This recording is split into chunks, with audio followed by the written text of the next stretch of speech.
يبدو أن الحشد العسكري الجزائري قبالة الحدود مع المغرب وإطلاق مناورات عسكرية بالذخيرة الحية وتلويح رموز العصابة الحاكمة في الجزائر عن طريق صنيعتها البوليساريو بالحرب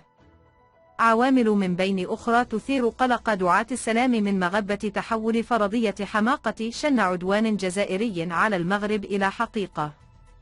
للتعليق على هذا الموضوع، يقول خبير في الشأن العسكري في تصريح: تراجع النفوذ الفرنسي في عدة دول إفريقية خاصة دول الساحل لصالح قوى أجنبية أخرى كروسيا والصين والولايات المتحدة. كمان التوتر السياسي الصامت بين المغرب وفرنسا خاصة بعد الاعتراف الأمريكي بمغربية الصحراء وتحالف أمريكي إسرائيلي مغربي يجعل فرنسا تتخوف على مصالحها بالمغرب وتراجع نفوذها بشمال إفريقيا، بالإضافة إلى ميل الرئيس الفرنسي منذ صعوده إلى الرئاسة للجانب الجزائري يمكن أن يؤدي إلى توجيه النظام الجزائري لإشعال حرب على الحدود تمكن فرنسا من التدخل بين الجانبين واستعادة نفوذها في المنطقة.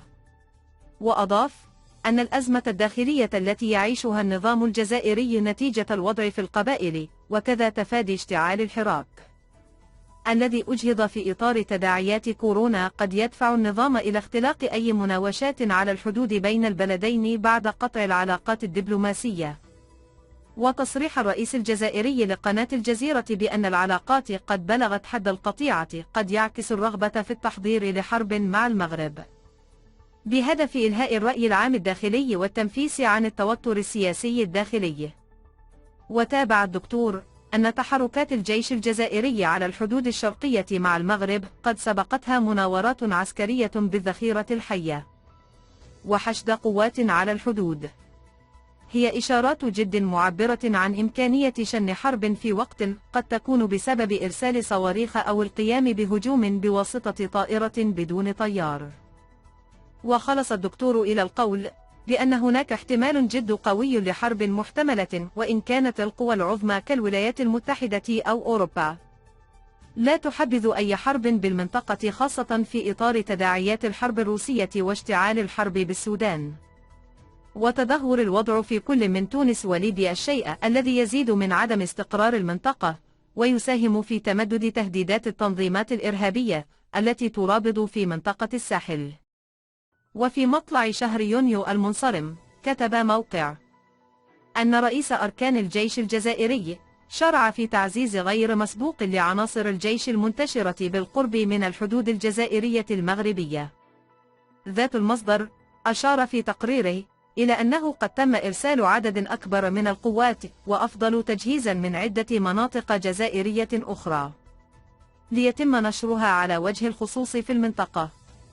الواقعة على بعد أكثر من 110 كيلومترات جنوب غرب بشار وليست بعيدة عن الحدود المغربية. ويعتبر الموقع أن هذا الانتشار الواسع الجديد للقوات العسكرية الجزائرية غير مسبوق، مشيرا إلى أنه تمت دراسته وشرحه والمصادقة عليه من قبل القيادة العسكرية العليا للجيش الجزائري وكذلك من قبل الرئيس الجزائري أثناء اجتماع مع كبار المسؤولين العسكريين فقط الذي عقد في 1 يونيو. ووفق المصدر ذاته فقد قدم خلال هذا الاجتماع الحساس للغاية رئيس أركان الجيش الجزائري لرئيس الجمهورية خطة عمل تتوقع مخاطر عالية جدا للتوقف العسكري مع الجار المغربي اعتبارا من سبتمبر المقبل. ويفسر هذا الخطر بتسريع العمليات العسكرية المغربية التي تنفذ ضد ميليشيات جبهة البوليساريو وراء جدار الرمال الذي يفصل الجزء المغربي من الصحراء عن المنطقة العازلة بين المغرب والجزائر.